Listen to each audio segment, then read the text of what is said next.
All right. Hi everyone. Welcome to the second Abundance Cast podcast ep- episode. Uh, I, I'm hearing you. Hold on. That I'm Let losing me your see. audio. Okay, I see what's going on. I got. I got. Okay, so it's like this. Okay, so tonight we're talking about abundance. Getting more out of life for less work by using the right strategy, tech, and tools. We're tackling how to fix the collapsing home ownership and marriage among young Americans, how to use the brand new Chat GPT-5 in your everyday life to get more time. And we're going to cover the top 10 crypto wallets to secure your money. And in theory, by having more money in savings, you'll have more time in retirement. So the first is the hard truth about the failing marriage and home ownership rates in America, which will be our first segment. Uh, why it's happening, how it's destroying culture, the birth rate, and everyday Americans people, and how everyday Americans can reverse this trend. The second thing is the Chat GPT 5 has come out this week. And I'm going to give you 10 prompts that you can use in your everyday life to help automate tasks and get more time in your life. And lastly, we're going to talk about the top 10 software crypto wallets and how you can use them. So, and my esteemed brother has several things as well. What do you got? Yes, I'll be covering a couple of medications that are used for antiparasitic, and one of them is well known. I mean, ivermectin and fenbendazole, and how using them in combination can do more than just fight parasites. As we know, ivermectin is a very powerful, multifaceted, all around good. Um, I have some horse paste right here, apple and good flavored. drug. Well, we have some links below for you to check out the particular products that we're going to. We're not affiliated with these companies.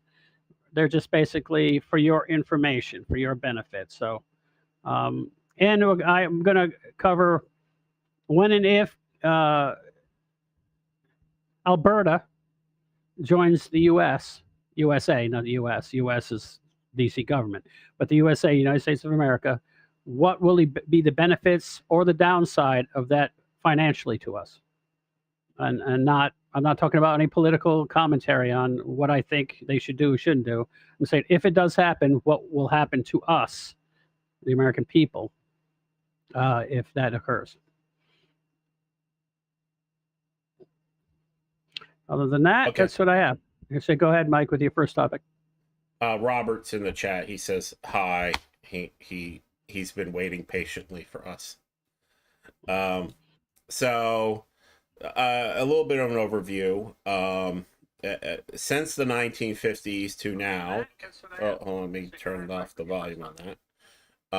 Home ownership has basically been plummeting amongst young Americans age 30 and under. Uh, Being both married and owning a home has crashed from 50% at age 30 to 15%. That's a collapse in the foundation of our culture. And if you lose marriage and home ownership and children, you lose the future, which is what we're facing. I mean, I think the most recent stat I've seen is in 2024, women couples produced 1.1 kids per married couple. So that's the lowest. That's it's like And China it's level. yeah, many reasons for that. And I like to say a little commentary on that is because people are marrying later due to basically financial problems. So your ability to for women to have children uh, in their late 30s and 40s drastically goes down. And so that's one of the issues that's going on. People are marrying later because they want money and financial stability before they get married, and a lot of times they never reach it. And then when the old biological clock starts ticking, then they go, oh, I better get married now. Um, and by then, a lot of times they can't get pregnant. Well, there's a series of cultural things. There is the whole girl boss, third wave feminism that's playing a big part into this, and the expectation that quite average women have for the average man. But the biggest problem we're facing, which is the one we're going to be talking the most about tonight, is just the financial and the structural aspects of it that have nothing to do per se with culture. The first and the biggest problem is that house pricing is just way too high in the big cities. It's gone up from 2 times in the 1950s, 1 year's income to between 6 and 10 times. Which, you're 30 years old, you're trying to, and that's the mean of all America, the average of for all working Americans. And so the average starter job, you're more like 20 times what you're earning per year to get into a house. And like I said, in the 50s, the average person could get in for 2 times. And so it was a lot less of a commitment. And basically, one man could earn enough money to get a house, and now we need 2 people working, and that also cuts into the ability to have kids if your wife isn't home. So, house pricing in the big city is way too high, and so one of the first things that we can consider, which it plays into a lot of different factors, but is moving to smaller towns and rural areas where homes cost less and communities are tighter. It's not just a factor Oh, of, absolutely. I agree, but I'd like to say this. This is one thing that's very important, is that somewhere in the 1970s and 80s, the Americans decided that grandma, mom and dad, and their kids all need a house. That was never that way in a history of our country. Now, one family needs 3 houses. Um, yeah, even when I was a kid, our grandmother lived with us. I mean, well, she had everyone her lived in own one house. house. She had her own house, and then she moved in when her husband Yeah, died. but we lived in her house before that. Then we built a house out in Woody Hill, and the whole family moved out there.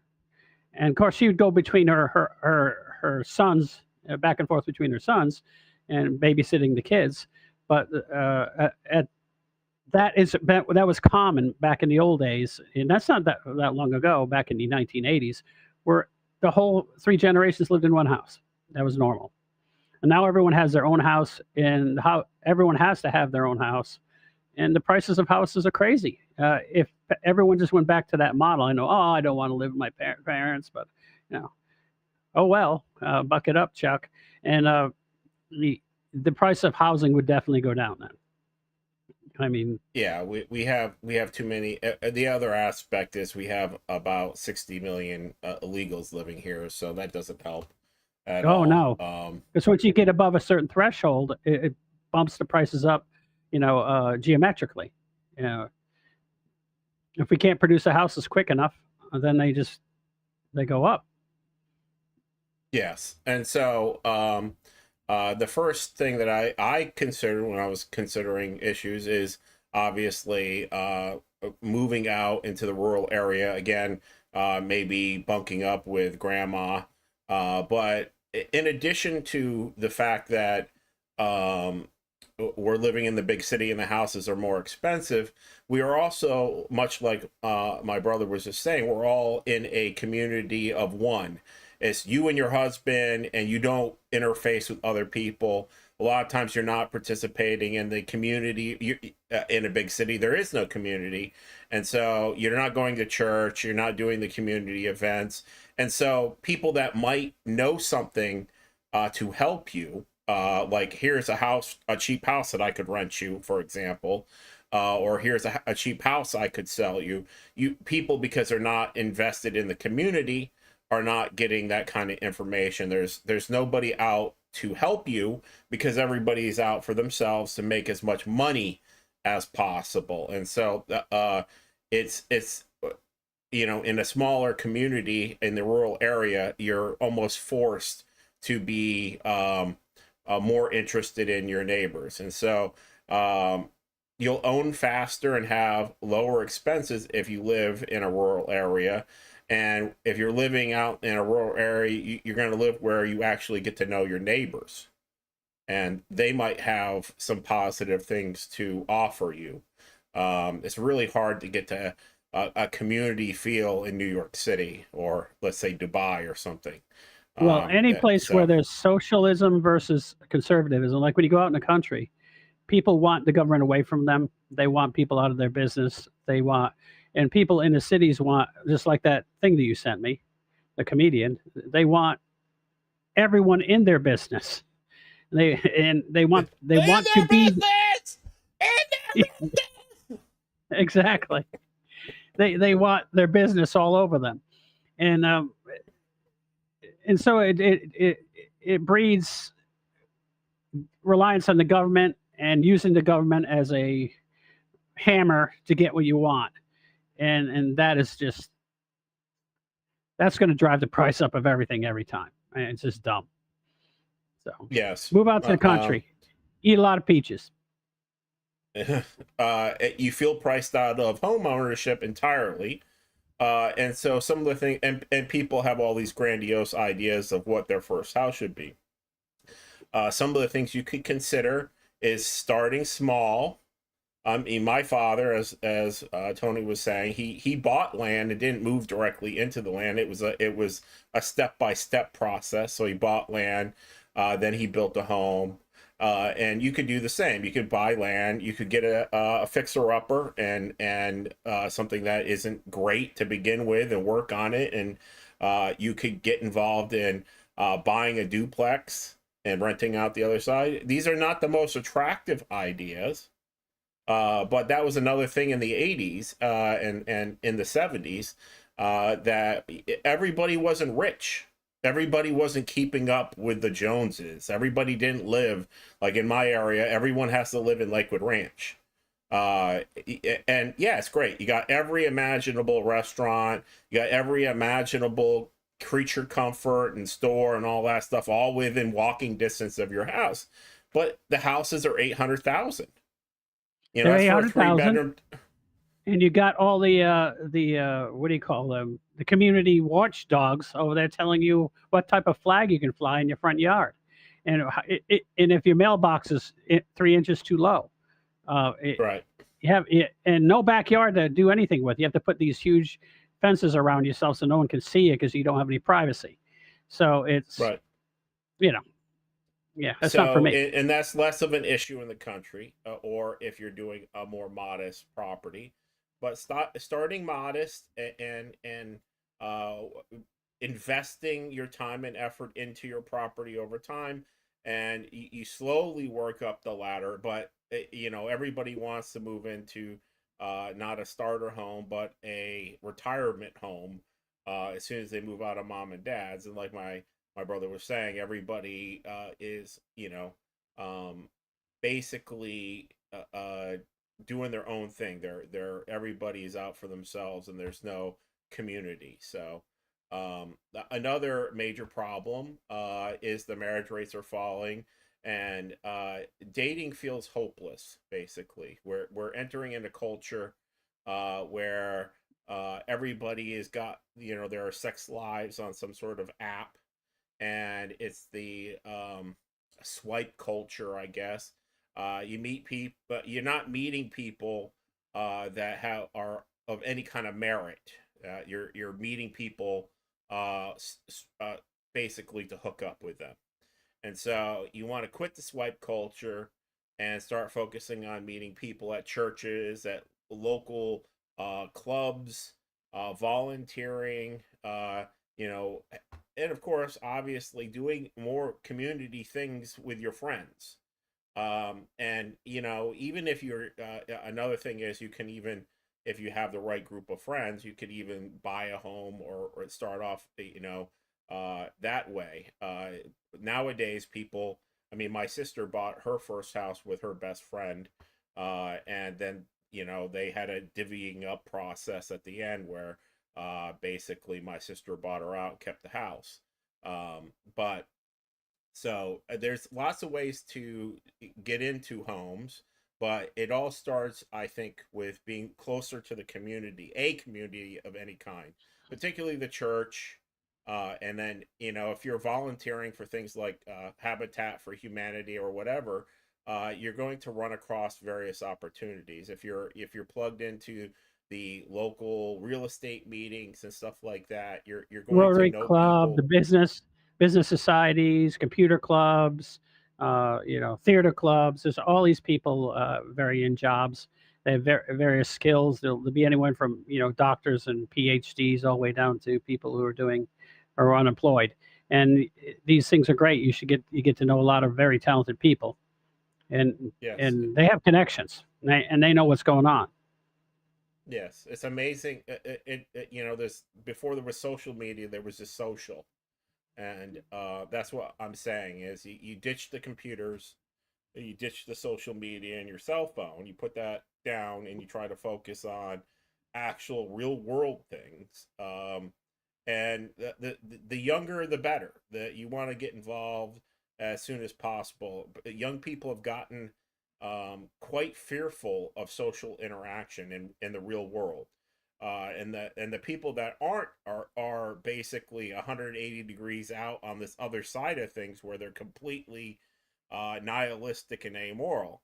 You want to be developing a community of people that have your values, and share kind of your real world experiences and have similar goals. That's the thing, is people now hang out with only one thing in mind, which is basically, I guess, a form of self-destruction. And so I think that that's a big thing, is putting down the phone and trying to get involved in real world things, whether this is schools, clubs, volunteering, whatever it is. Your dating pool feels shallow, uh, and it's tough. I as a guy trying to date, it is extremely tough. I've been on dating apps, and for some reason nowadays, the first thing girls ask you is how much you earn. When you refuse, they say you're broke. They tell you, they're like, "Oh, you're broke." In my case, that is kind of true, but I do have a little bit of resources in reserve, but I don't feel like sharing that on the first date. Um, Or the second and date. It's or really any maybe any after date until, after about 6 months, maybe. yeah. And so you're getting into this thing, and the expectation for these ladies, which I contribute to third wave feminism, is that you got to be 6'5", 190 pounds, blonde haired, blue eyes, and you can club an elephant with your penis, and and they consider that mid level. And, And if and, you're and not why did they that, deserve this? Why did they deserve that treatment? Because they're well, so good and at then what? they're a six. They're a six, and that is, so. There is this thing in culture which I have noticed for some time. Women are constantly telling themselves, uh, "I need to increase my volume." Uh, well, I Can you can hear hear me, you. Tony? Oh yeah, I hear you Uh, fine. it, okay. Well, okay. Well, I did turn it up a little bit, but I'm in almost hitting the red. I don't know what's going on, but it says that I'm pretty loud. Yeah, crank. We'll just crank it up then. Don't worry about it. I You're getting okay. feedback. You're getting feedback now? No, I'm saying you're getting feedback from your customers. You need to crank it up. Okay. Uh, and Tony needs to bring his down. I Um, can do that. I can do it. You don't have to do that. okay. All right, thank you, Robert. Yes, the dating pool is shallow, and but basically you have to if all you're doing is staying home and you're not getting out into the real world, of course it's shallow. If you're relying solely on these apps, and you're not going and trying to do things with your life, you're going to encounter a lot of the same thing, that because it's a very narrow group of people that are on these dating apps, and they're on there for one thing, and it's generally not to buy a house. I know many girls that are on these dating apps that's the last thing they want to do is settle down and get to having kids. But again, that's the whole point. You need to. Our society will collapse if we're not buying houses, getting married, and having kids. We really need to be having about 3 kids per couple. So the decline of the social trust makes it harder to build a life. And yeah, when you have everything from the internet to your government to your doctors to your lawyers all out to try to rob you, it's difficult. But an action you could take is be the person who shows up and joins all these kinds of things, like I said, the local boards, the coaching youth sports. You're going to meet people there, and if people see you doing things, they're going to have faith in you, and that's the only thing you can be in charge of. And so, the more people you know, the more opportunities and deals you can get. Whether that's dating, whether that's finding a home. The more times you put yourself out there, the more likely you are to have an opportunity come across your way. Another big problem people are facing with jobs is actually AI. The entire entry level job thing is drying up. It's being replaced by AI and offshoring. Hopefully, we're going to see that kind of turn back, but a lot of the white collar jobs have turned out to be bullshit. I actually have 3 degrees and certifications in white collar jobs, and they're all in massive decline. I have a web design degree in programming. I have printing and photography skills, and none of those, which a few years ago were in high demand, they're all shriveling up. Everybody has all this stuff that's being done by big boxes, that are like the whole print industry has basically completely dried up and been replaced by one company in China.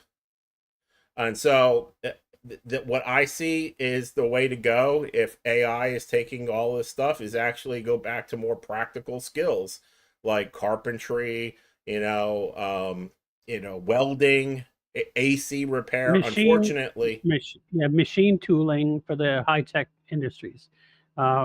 They're what basically Apple said is that the reason they're building stuff in China is we don't have the machine tooling workers and engineers here to even have a factory for them to build their phones. So since we offshored all that stuff, China stepped in and taught their engineers how to do these things. Now we don't have any. So they probably switched to working at a bank or something instead, because that's the only place they can get a job, or working at a hospital. So now these highly intelligent, highly skilled people are outdated and redundant, and they need to be retrained. So these are the areas we got huge factories moving here, and we don't have anybody with any skill sets to fill the jobs. We got a bunch of especially white men sitting around, especially ex-military white men sitting around, and they send you to learn cybersecurity. How can everybody in the world be doing cybersecurity? It's ridiculous. It's like when they had everyone doing 3D graphics. Remember, Mike? It's just you can't have everyone doing and that. it was great for a Machine little tooling. while. manufacturing It's process, high-tech manufacturing processes. Uh, this stuff is not going to be done by AI because it's one-off stuff, and it still has to be done by hand, and you have to, and it pays big bucks. Um, and the factories are coming here, so we need to have it. at least in theory. They haven't come here yet, but that's the word on the Well, I street. found out how he's got them, how he's manipulating them, how he's got them by the short hairs. Is that if they don't bring that stuff here, he immediately triples their tariffs. So they're sort of motivated. I don't know if it's going to So work or not. I don't know. I don't know. It could work, not work. We don't know. it's hard to know what's going to happen in the future, but I hope that the big guy knows what he's doing. Um, another problem I've heard a lot of people talk about is they actually would like to have kids, but the costs are just prohibitive. They're waiting until things get going better for them. They don't have the support, That never child happens. Yeah. care. Yeah, and so one of the things to consider is basically build a support network within the family. And my brother touched on this earlier, is that people don't, their mom lives in one state, their dad lives in another, everybody's divorced, the family's fragmented, that their brothers and sisters and everybody are spread out all over the country, and there is no community within the family itself anymore. I 5-6 years ago, before COVID, there in my family, Christmas would get together and there'd be 50-60 people getting together. And now, if I can get together on Christmas with 2 people, that's like a win. And so it's a huge problem that everybody is off in their different quarters of the state or the different corners of the country, and people live spread out. But ultimately, you want to try to resolve everybody to have more of a network, live closer together. If your mom is or your dad is ailing and can't be pulling in the bacon like they used to, maybe it's time to move them into the house and have them take care of your kids while you're off working. I mean, it'll be beneficial to them and it'll be beneficial to you. And so that's definitely one way to slash costs, is if not everybody is living in distant lands on their own, if there's some shared community inside the family. Another thing that I've often heard is owning a home is a bad investment. Now, I don't know where this comes from. I've heard lots of people say it's better to rent. These are very stupid people. These are It's better, no, but better they're for the they're in landlord. our, yeah. I mean, I've heard it from within our immediate family. Some of the people, I think some of our cousins and stuff are still renting and not owning, because they think, oh, why would I want to own a house and have to mow my lawn? Well, it's one of the best investments if you run the math, and you compare it to any 10 years. Owning a home, owning multiple homes, if you can get to that point, is always better. You're taking your rent and you're giving it to somebody else, and they're paying down their property, or you can basically be taking that money and putting it into your property, which is essentially a savings account for you. Eventually, you can tap that equity. And so this whole idea of, and it doesn't really matter what home you own, if you can get a piece of property and put any kind of home on it, that's going to build equity. I mean, even nowadays, you can put a trailer on it and develop equity. It's amazing. Yeah, a And have trailer and 2 beehives, and it's a farm. You don't pay any taxes. so it's really stupid. A lot of people have bought into the renter mentality, and we really need to reverse that. You need to see home And ownership. stay out of city limits because you don't own your home. The city is incorporated. They own the land. You have no rights there. They can tell you how to paint your house. They can tell you they can tell you to move out. I mean, you have eminent domain or whatever. I mean, you don't live in the city limits. People don't realize the Um, city is incorporated and it's a company and they own your land and you're paying rent to them with taxes. Um, well, that might be going away in Florida. I hope so. I know DeSantis is pushing towards it, and Yes, yeah, he's done he's some really got good some. stuff. Did you see the Doge stuff he's doing for all the individual cities now? He's investigating Shell School. They're investigating Hillsborough and Pinellas County and Orange County and Kissimmee and a whole bunch of others. Oh, and Broward County too. If Florida gets the taxes thing taken care of, it's already one of the better run states. It's a red state. We have more parks and more um, advantages. The only negative we really have is hurricanes. If he gets all that stuff done, he will still be one of the best governors that is in the modern time Mm-hmm. in Florida, but across the country. And he's a viable candidate to consider for president at some point.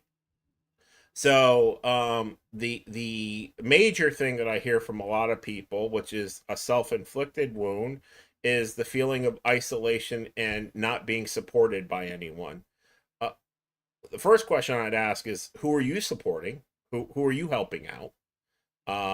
But that's also because of a lot of things that we've already talked about. You don't have any skills. You haven't been building any favor in your community with anybody. You haven't really. You're not doing anything. You're not helping out your neighbors. Do yard work. You're not helping anyone with rides. You're not looking to babysit for anyone that needs help. You're not supported and you're not supporting anyone. So it's you need to look on like strong bartering relationships so that you scratch their back and vice versa. And that way you're keeping money in your pocket by giving your time away to your friends instead of giving your money away to a stranger. And it's good when you need something that you have somebody that's willing to help you out. I've always been a big advocate of trying to keep the circles tight, and if somebody helps me out, I try to help them out. And so I think that's very important. And just keep the attitude that you're just helping people. Uh, You're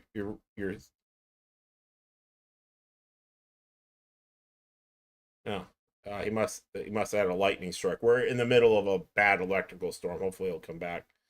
The last thing is the political and economic instability makes planning everything scary. Um, it's never going to get better. So the only way to do anything about that is investing in assets you control, like houses, property, tools, skills, local partnerships. These are the things that you can do to help, make life more stable so that you can get a house and get children and get married. The fact of the matter is people are not getting married at all at a much higher rate. I am actually one of those people. They're not having kids, and it's looking like that if we don't solve this problem, that the society will collapse in a decade. And so, these political instabilities and all these things that they keep on throwing at us that are planned to scare us, we just have to ignore. Um, there's been since I've been in the last 20 years, we've had like 15 wars, 3 or 4 economic pullbacks of catastrophic size.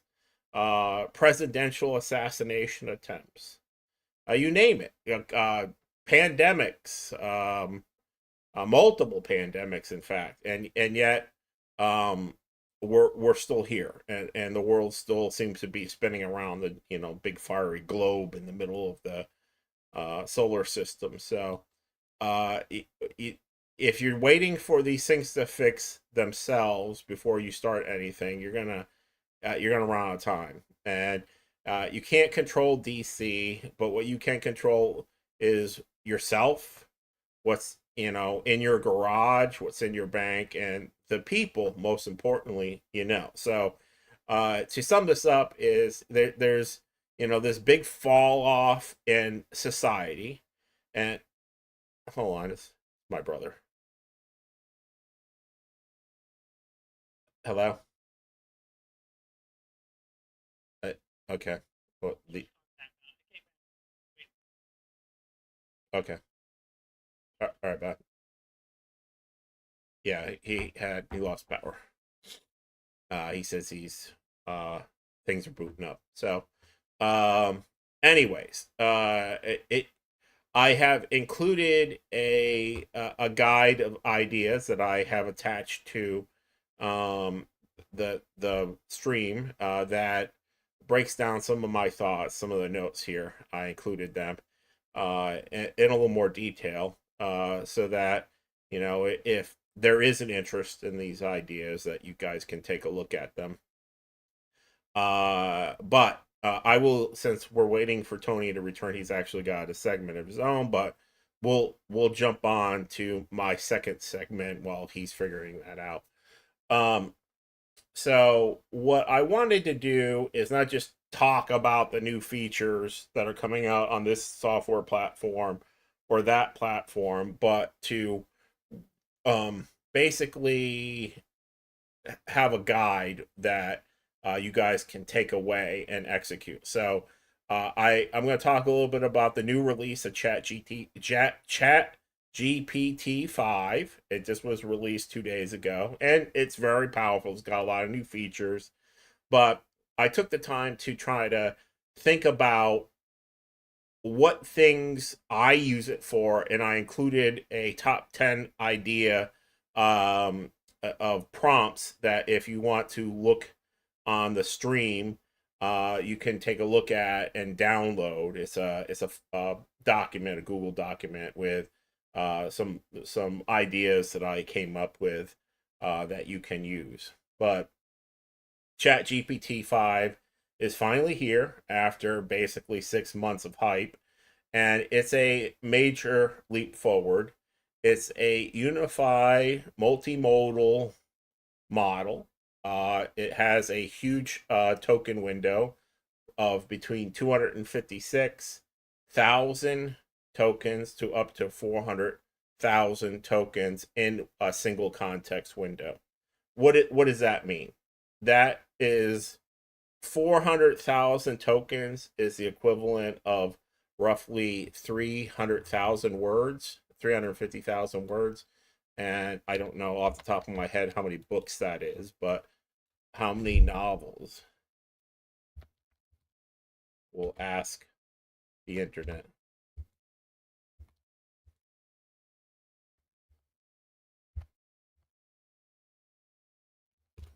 So ChatGPT says that that would be the equivalent of 3.75 novels.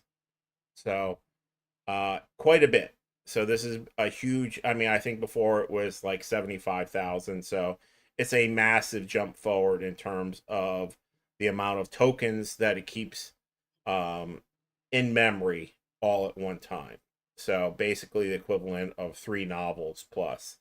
Um, it's lightning fast at returning an answer. Its ability to not only think faster but much deeper reasoning has been improved, and it can now look at both video and voice as a input, and so you can give it. I haven't played with all these things, but that's what they say it can do. But the real power is basically how you use these tools in real life. So I'm going to cover um, some things and give you some ideas of like what you could do. Let me call that up. Oh, we lost him again.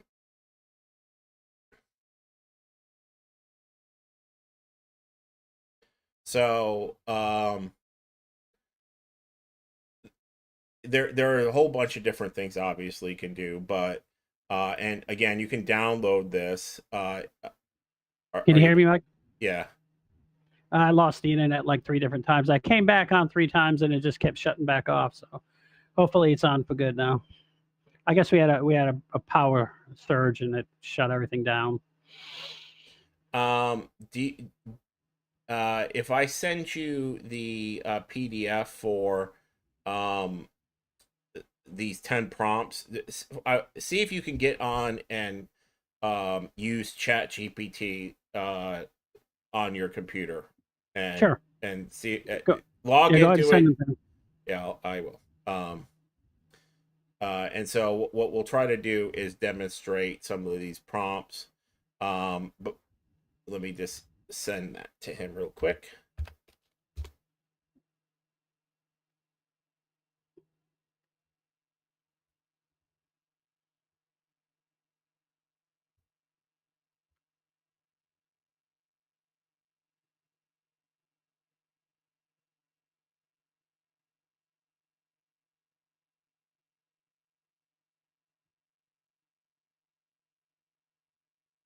I'm actually sending you all three of the PDFs, Okay. but they're labeled. So um, see if you can log into it and get it up and running before and completely log into it so that no one sees your password.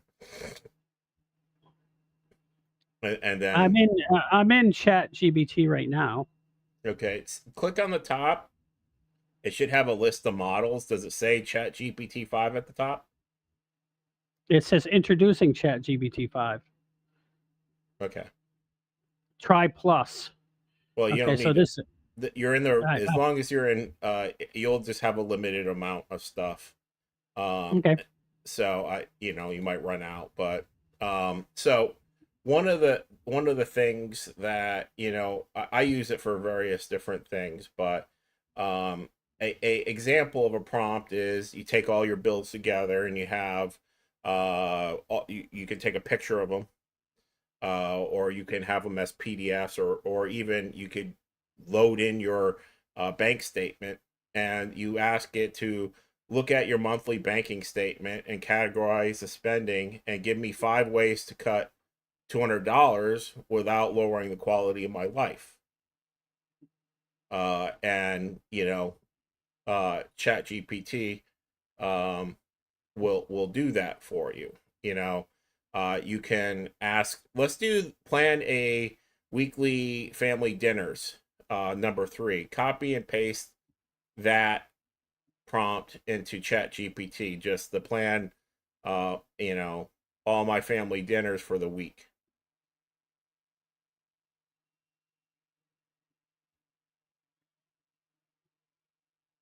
I will try to make that bigger if I can. Make me smaller.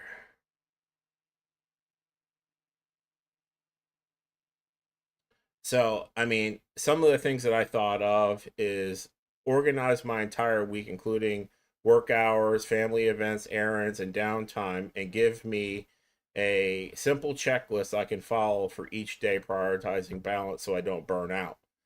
I know somebody, I was specifically thinking of somebody. Uh, I don't know what you're talking about. no, I wasn't thinking of you. There's somebody Oh, else. good. I would never. No one can organize you, buddy. Besides, you're completely like anti-resistant to organization. It's like The you, Enigma. yeah. It's like you are like the anti-matter to organization. Were you able to copy and paste it in there? Yeah, I have it. It should be. Let me go back to my screen and let me find Okay. Yeah, if you could select the window with ChatGPT in it. Another thing that I thought of is, replying to 50 customers' inquiries. Take these 50 customer, and this could be, a, um, contact, CVS list or whatever. Take these 50 customer inquiries from my side business and write friendly professional replies that I can send out to all of them.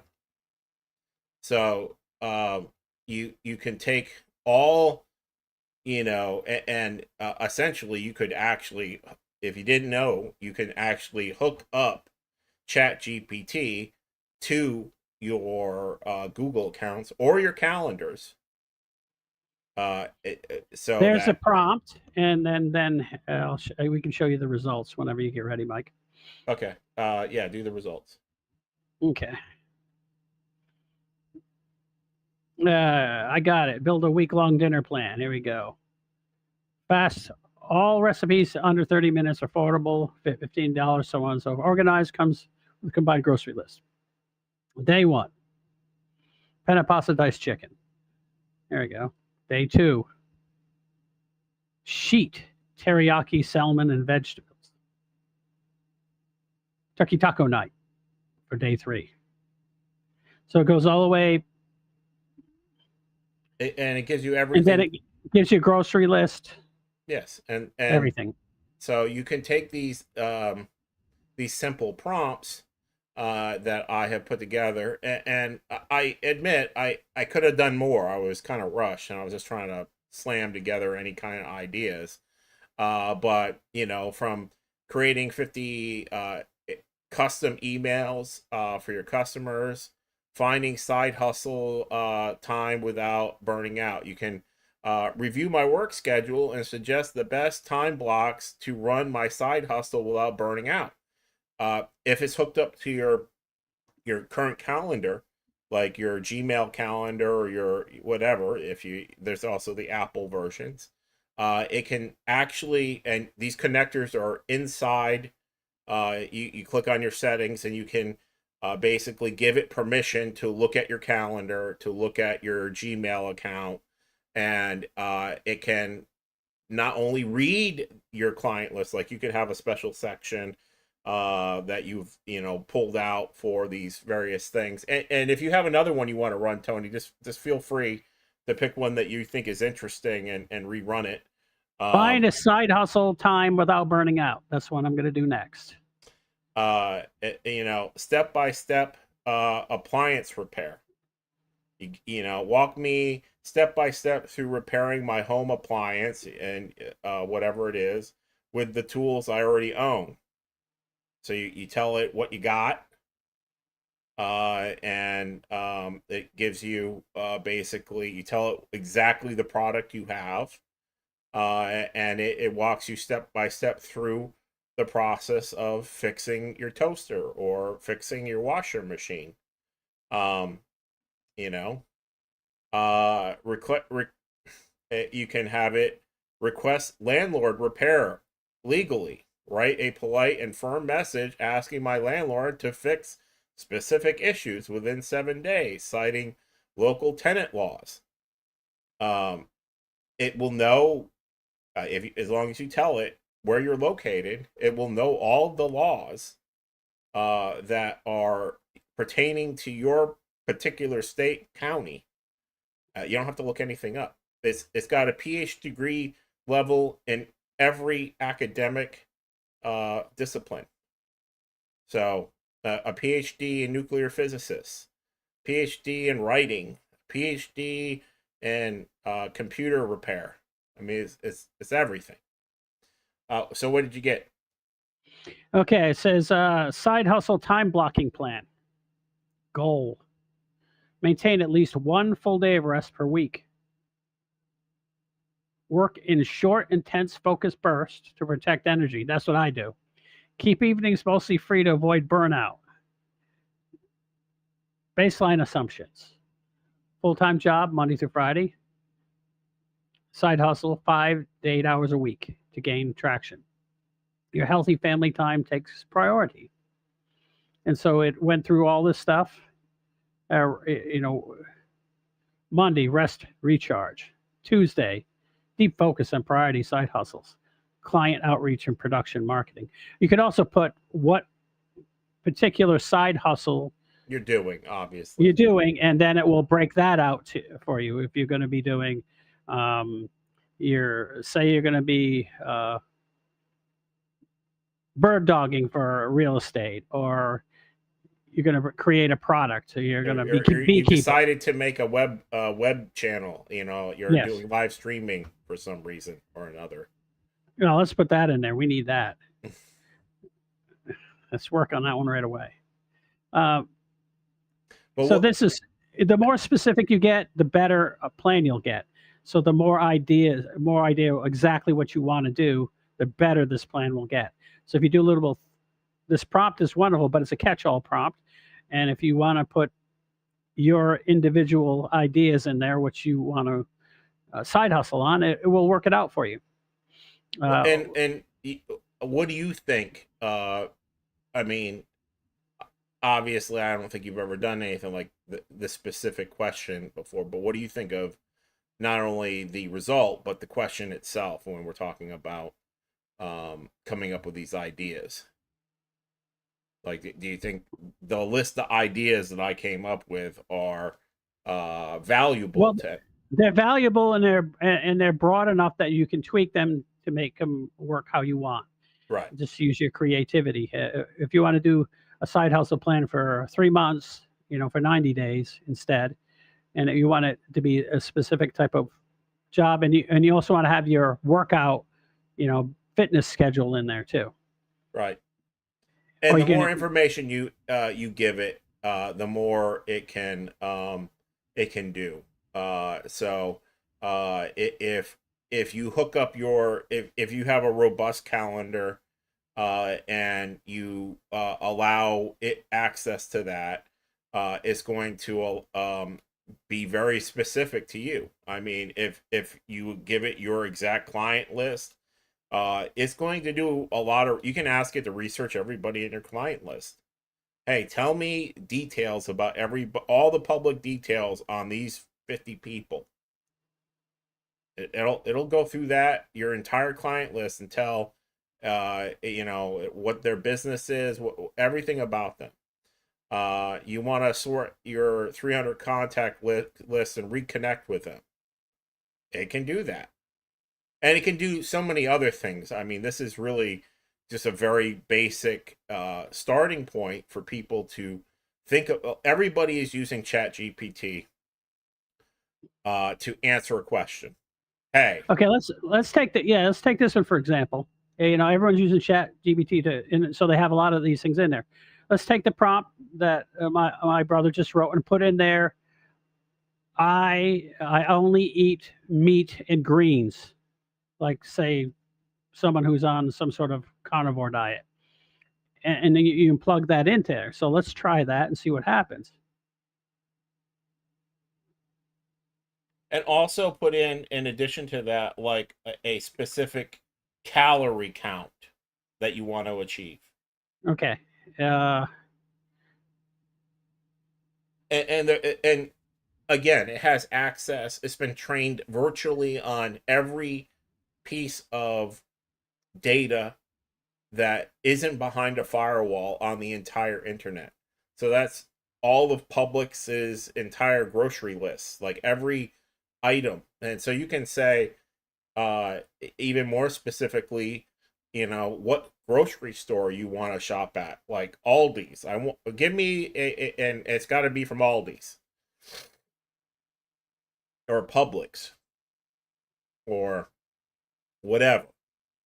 And you know, estimate I want my estimated weekly budget for dinner to be for 4 people to be under $100 a week or whatever it is. So you can get as specific as possible. So I put in, I eat only meat and green vegetables, 1,200 calories per day, 14 hours of fasting.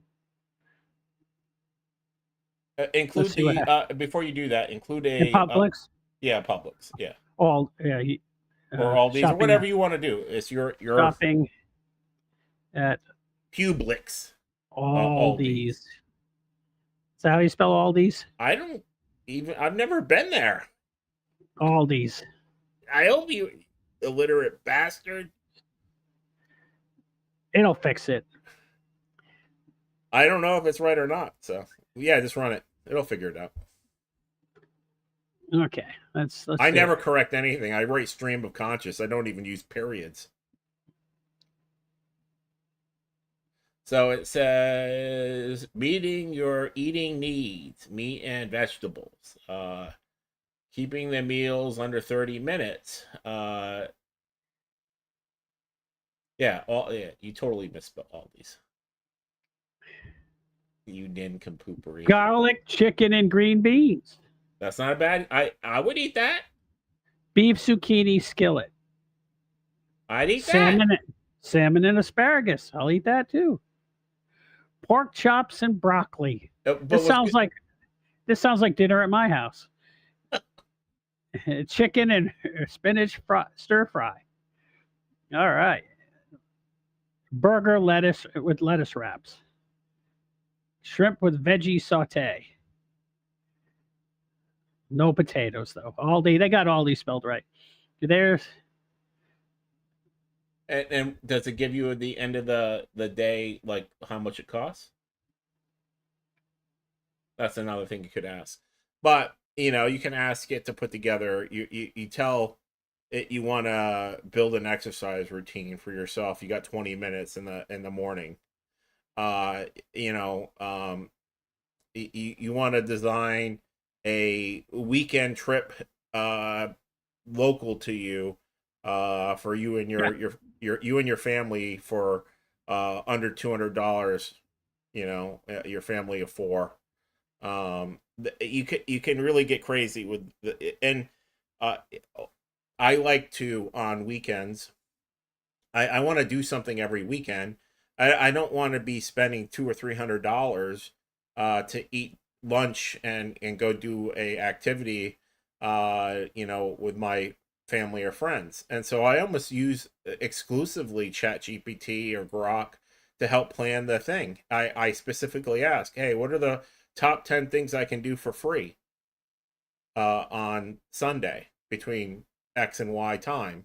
And if I wanted to go on a trip to South Florida or Puerto Rico or wherever I want to go next, like I had ChatGPT lay out a trip to Puerto Rico, including the flight for me for $800 for a week. It found the Airbnb, it found the rental car, it found everything. Oh, but you say here that it costs between probably about $78 per week for one person to eat like that. And that's a lot of meat. And so for a family of 5, like my family, I have 2 younger children and and 3 adults. So it would cost me probably $65 per person per week. So that's not that expensive. So I just showed you can get things down to that'd be around $300 a week, and that's what it costs me about $400 a week to feed my kids. So 300 if I was just bare basics. You're not buying any cookies. You're not buying any fun stuff. It's going to cost you $300 to eat right. Well, and that actually for family of 5. That actually had some pretty high end things in there. Like beef is not cheap, and either is salmon.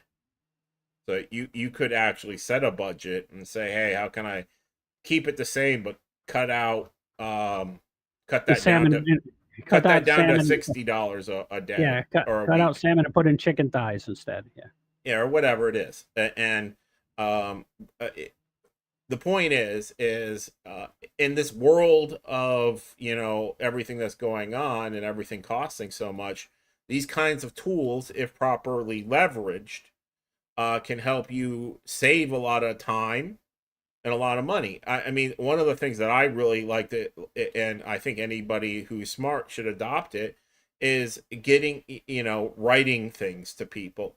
Is you usually have your first pass done in a few minutes. Like I type it out, blah blah blah blah blah blah, and then you got to go back and tweak it and make it sound professional, and that's usually 3 hours.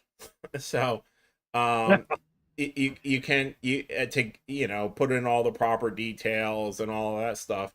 Whereas if you're using this stuff, you can just give it the proper information, the most important facts, and tell it to fill out the rest. And it's going to nail the tone, particularly for professional things. And then if you have been building a proper client list with like things like birthdays and that kind of stuff, you can have ChatGPT. You can schedule ChatGPT to look at your client list and then write out a special email with details about them that you've entered it into the past, their kids' names and that kind of stuff. That it'll send out a birthday greeting or a Christmas greeting on the specific day without you even being involved, automated. You can tell ChatGPT, hey, every Monday at 9 a.m., look at the news and give me the top 10 news stories from the previous week, or over the weekend. Or you can do that on Friday. I that's one of the ways I generate story ideas for the show, is on Wednesdays and Fridays. It spits out the top 5 stories of the day. I don't tell it to do it every day. It's automated inside of ChatGPT. And Grok does that. You can schedule things. And now that you can connect your email, and there's 200 different types of things that you can connect to these applications, whether this is Claude, whether it's ChatGPT, whether it's any of them, Grok. You can basically start automating a lot of the busy work you do day to day, your bookkeeping, whatever it is, and it will help you stay on top of it. It doesn't have to completely be automated. It can write everything out and then send it to you for you to approve, much like a secretary might. But it's giving you that option to do it completely automated, somewhat automated. And that can be as a woman doing household things, like putting together the checklist for all the things you need to buy at the store. I think it's pretty wonderful. And so, again, you can download this. I have it attached to the stream tonight. So if you guys want to read the prompts to get some ideas, I would very much appreciate you taking a look at them. And I guess we'll let Tony go now. I'm going to shrink you a little bit if you don't mind. No, I like this setup. This is much better. Yeah. Here, let me help. I know your ego would prefer like maybe something like this. Yeah, there we go. Now our show's going to get some ratings. All right. Yeah, we're doing great. All right. Okay. Well, I want to just cover something a little bit interesting. The fanciful idea that what if, I don't want any political bias here. Basically, I'm just talking about what if this actually happened, if Alberta actually joined the United States of America, and what would happen to our economy and their economy. Alberta's, not Canada. We know Canada's not going to like it. Okay.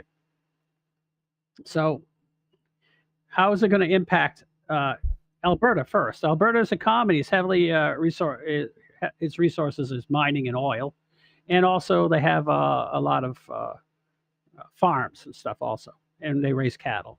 The population is approximately 4.7 million, which is about the population between St. Pete and Orlando. But anyways, that's crazy. It's so small. Yeah. At least through the I-10 corridor. Joining not the I-10, the 75 corridor. Joining the U.S. Could align it with a larger, more pro-energy atmosphere. Obviously, the market would be less disruptive because Canada's actually holding them down, not letting them produce. So if the oil production there doubles, they'll be making an extra anywhere from 100 to extra $200 billion a Annually. year. Yeah, Yes, that'd be great for them. and a loss to Canada would be $3 billion. Yeah, that'd be too bad.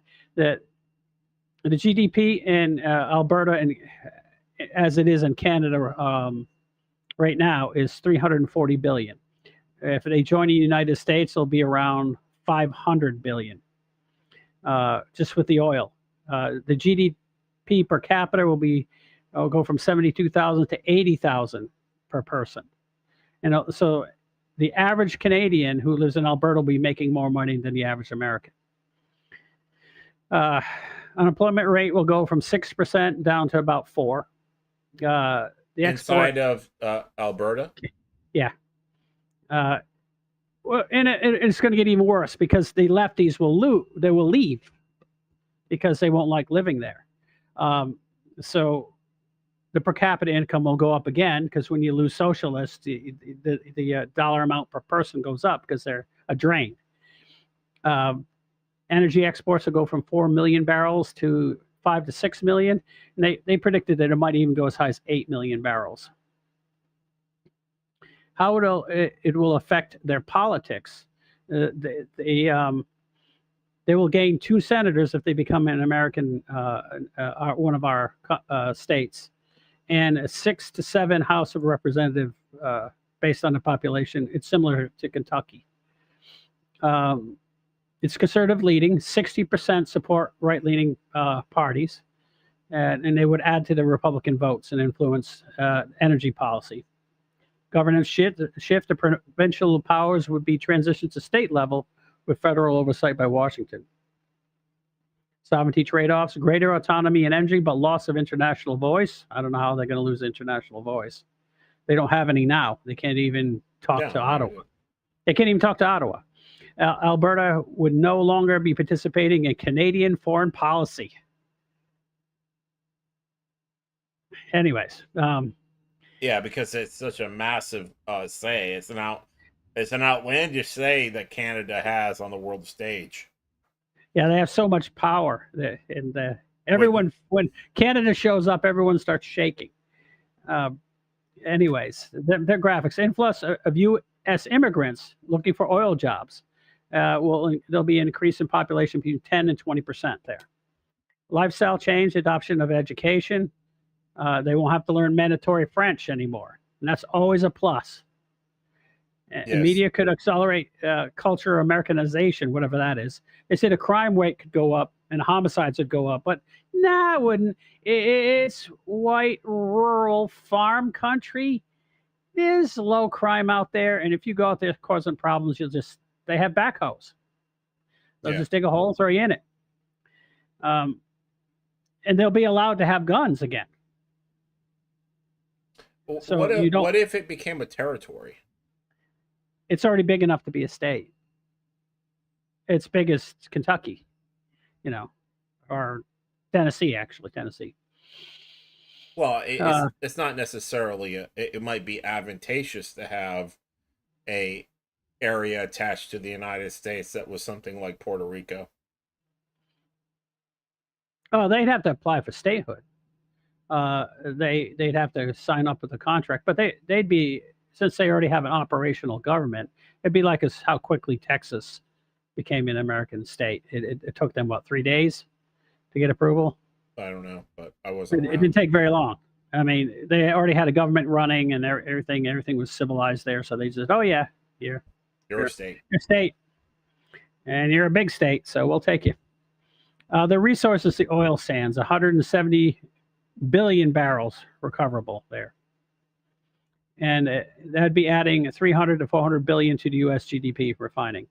I actually heard the big advantage there isn't even the oil; it's the second biggest uranium deposit. Of course. And they have other rare earth minerals, and so do we. We're just not mining them. But I hear that it's literally the second biggest one. Yeah, that's why Hillary. You remember Hillary sold that stuff to Putin? You don't remember that? I remember it. Yeah. I remember that they were actually saying that they were going to cause issues, and that the uranium was going. That the reason we did it was so that that uranium could be easily tracked back to Putin, and used as a way to say he started a war. Yeah, they wouldn't do that, would they? No. Fiscal consideration: initial costs of infrastructure, 10 to 20 billion for border and roads, 50 billion a year for Alberta. U.S. debt per capita might dilute slightly with added population because of their production and their low population. Uh, the tax base would grow, but the population wouldn't grow at the same rate as the tax base. So the government would benefit. I don't want the government to benefit from more money, but it would. Our GDP for the United States would go from 27 trillion to 27.4 trillion. So we'd get zero point 0.4 trillion. Uh, Population would go up 4 million, from 340 million to 344.7 million. Our oil reserves would probably double. The Congress would shift 2 extra senators and 6 House seats, which will likely be dominated by Republicans. Geopolitical ramifications. Canada would probably be angry.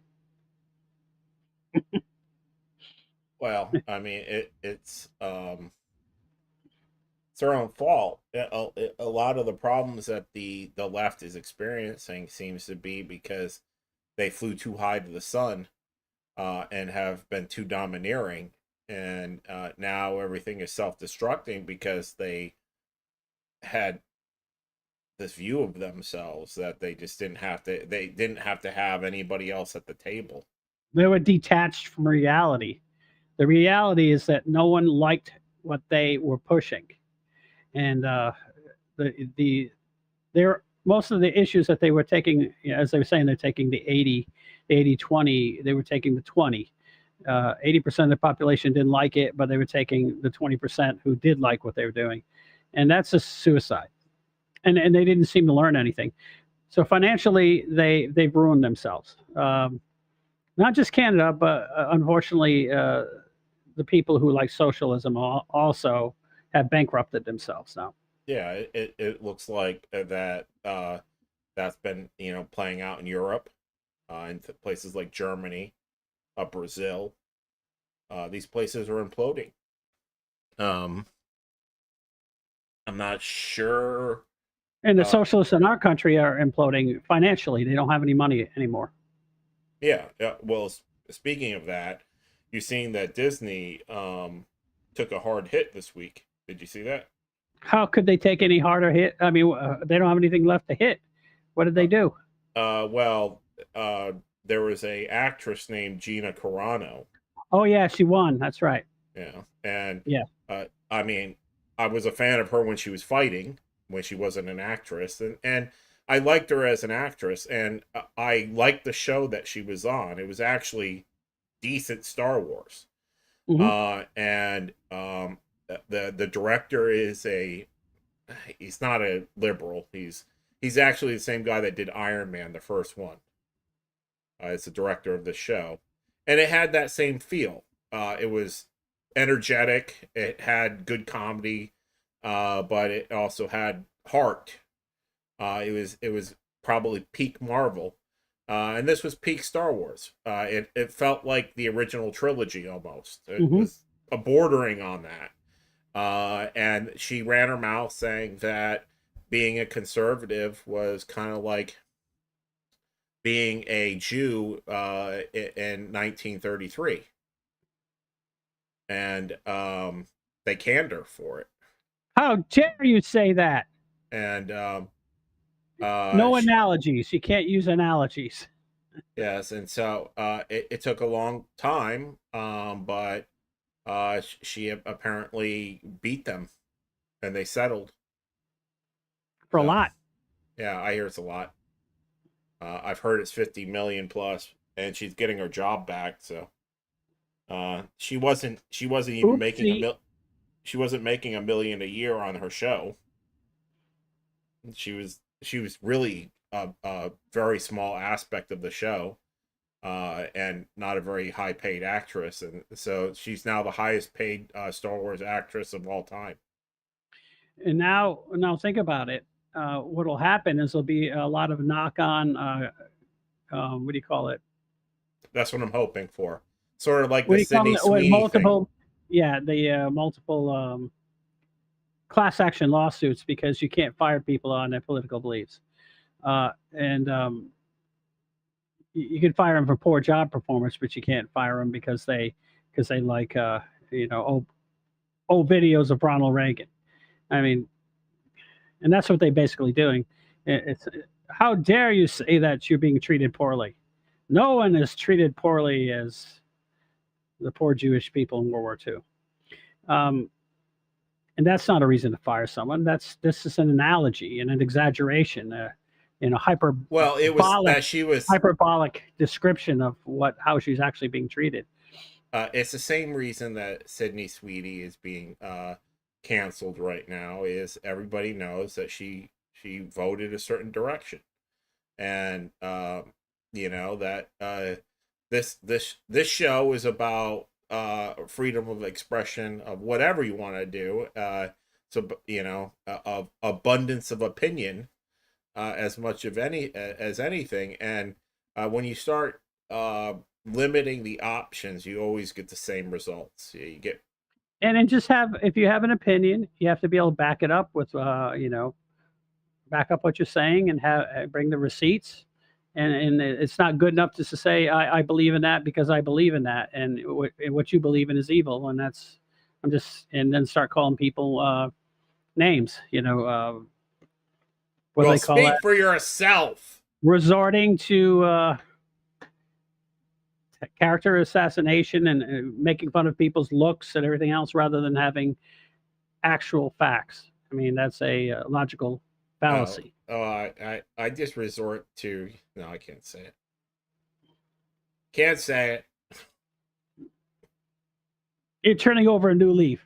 Turning over all the leaves.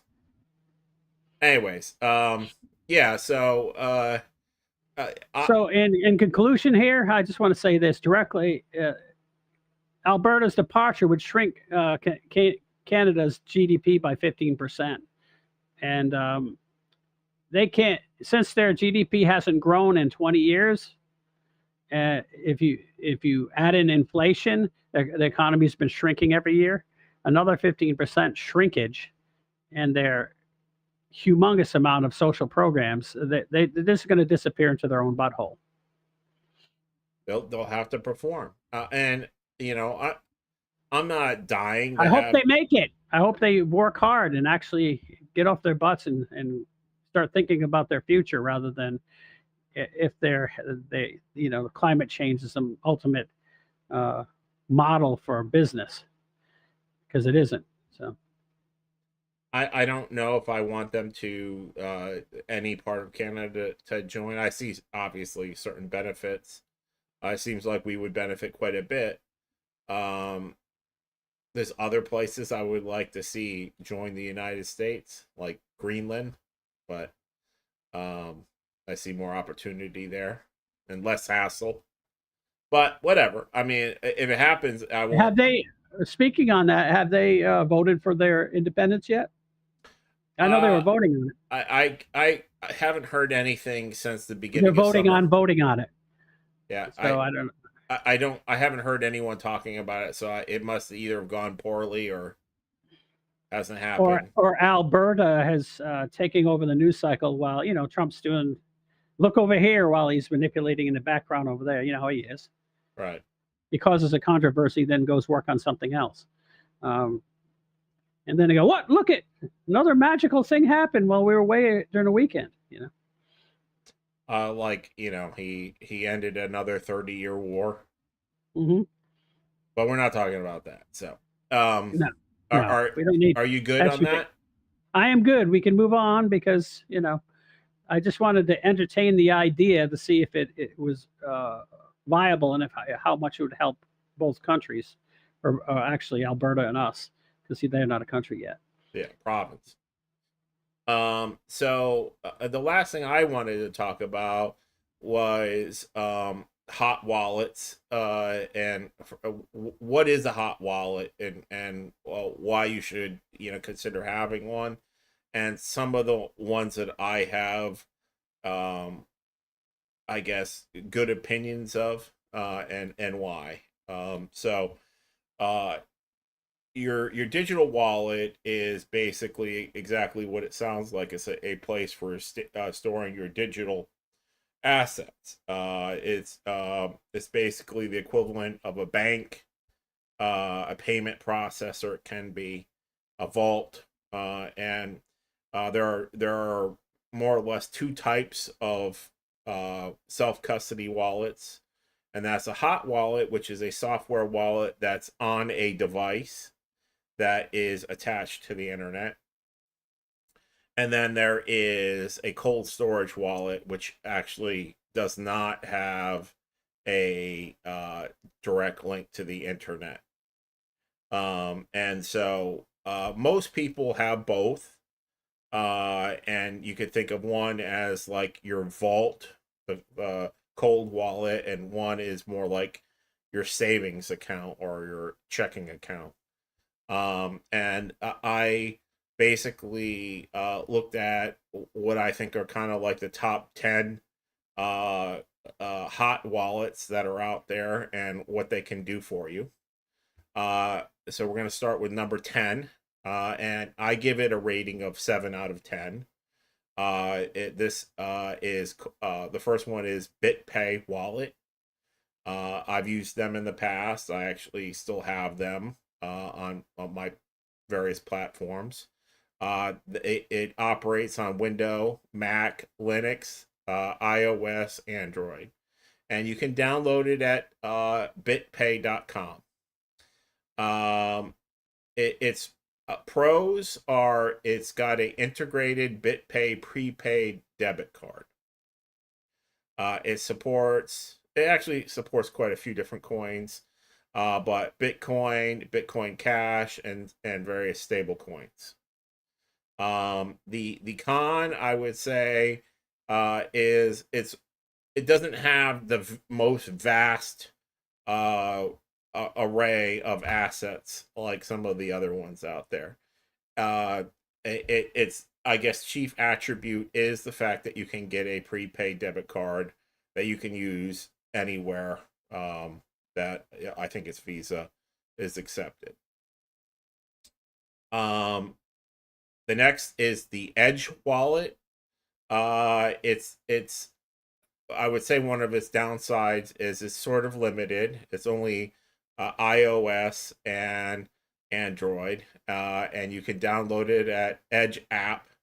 Um, it's a no KYC platform, meaning that it doesn't take any information. It's a privacy first wallet, which is why I give it a slightly better rating, even though it's actually got less features than BitPay.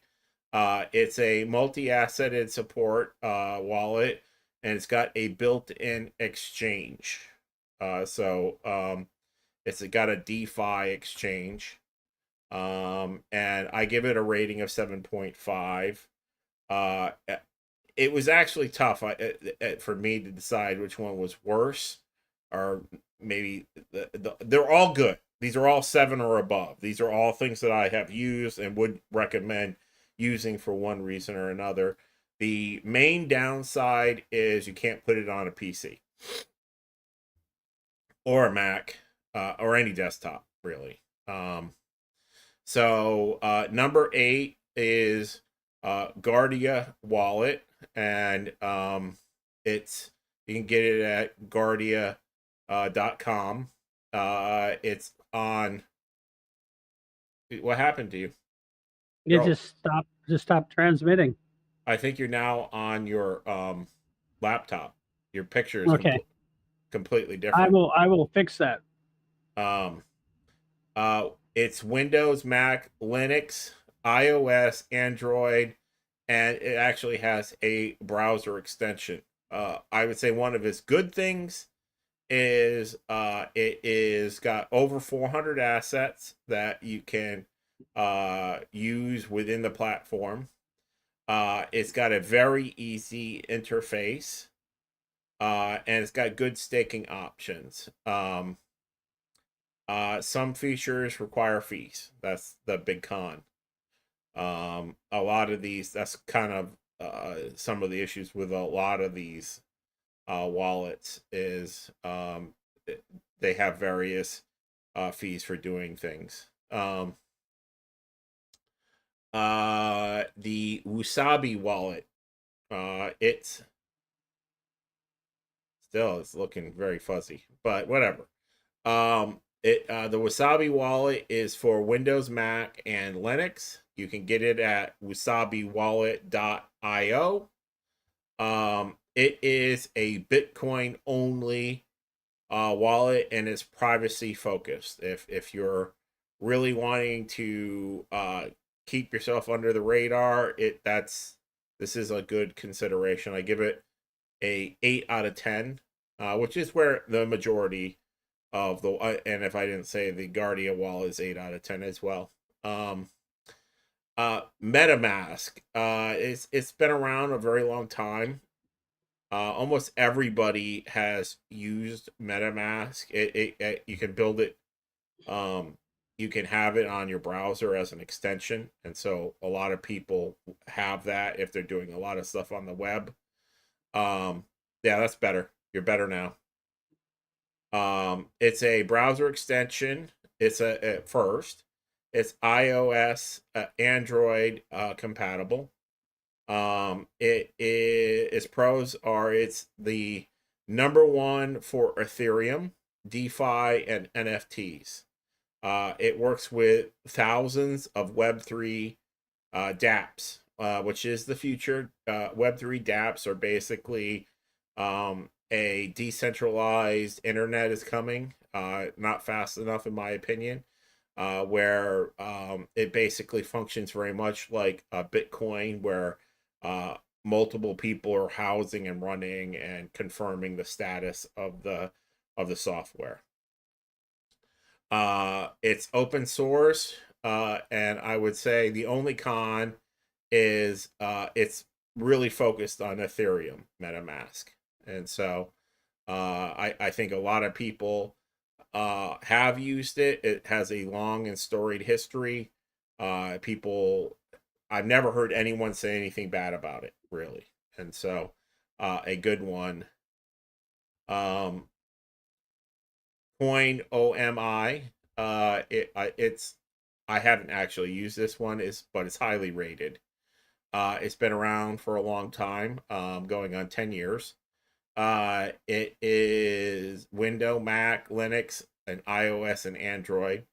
Its claim to fame is it's got one of the most robust list of assets it accepts.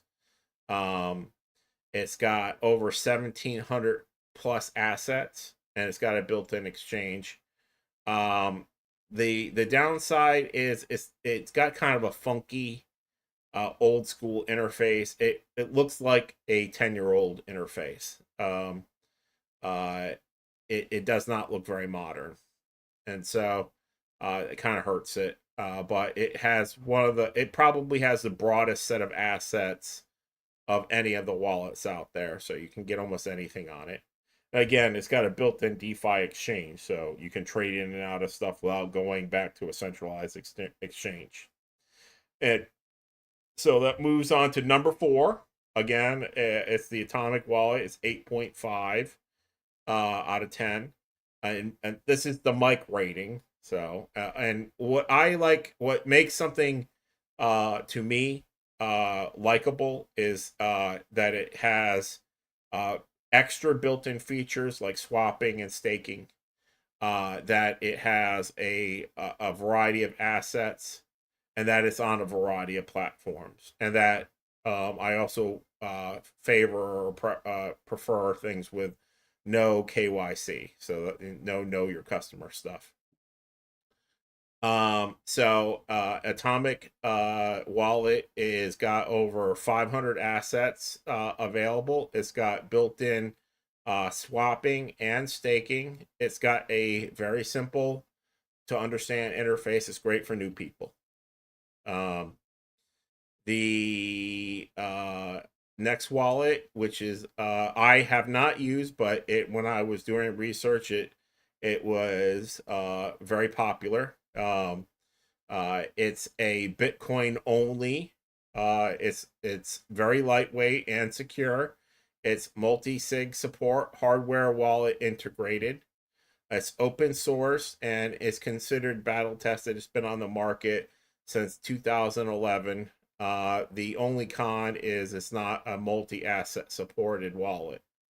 So that was the Electrum wallet. And in my opinion, I skipped one. Number two is the Trust wallet. It's one I haven't used. What stands out is it's the Trust wallet is from Binance, so it's got Binance built into it. It supports 4.5 million assets and NFTs, so it's the broadest in that way. It's got built-in staking, and it's a D-app browser. It's owned by Binance, and it's still non-custodial. And it is a mobile first, desktop supported is limited, which I liked having the option to put it on any device, but most people will be using either Android or iOS, and it's also can be a browser extension, so you could get it on a computer if you had the right browser, like a Chrome based browser. And for me, the my favorite browser, my favorite wallet is the Exodus wallet. I give it a 10. You can get it at exodus.com. It's a Windows, Mac, Linux, iOS, Android, and browser extension. And that's one of the things that made it number 10 or number one, but the 10 out of 10 for me is the amount of places you can put it. I think that's important. It's got no KYC requirement. It's fully private. It's got a built-in DeFi exchange with hundreds of assets. Right now, it's 300 plus. It's got built-in staking for multi-coins. It's probably the simplest and best looking interface. That's just my opinion. And so the only con I would say it's not open source. But it's been battle tested for years. I have been using it since 2013. And it was already considered old at that point. I don't know. I think it might have been I think it might have come out in 2011. But I really like it. And that would be the one I would recommend, and it's the one I use personally whenever I'm doing something. And I have this full list of these various wallets downloadable on the stream. Below the comments. Yeah. So you can The take a look comments at it. I have all of that there for you.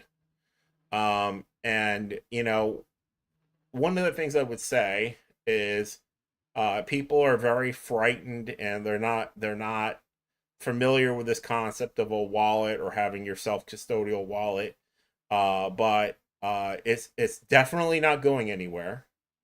And people need to start taking charge of their lives and their finances. And this is probably the most important thing you can do to secure your future. If you put all your money in a bank, or you take all your crypto and you put it on an exchange, that is not your property. That's not your money.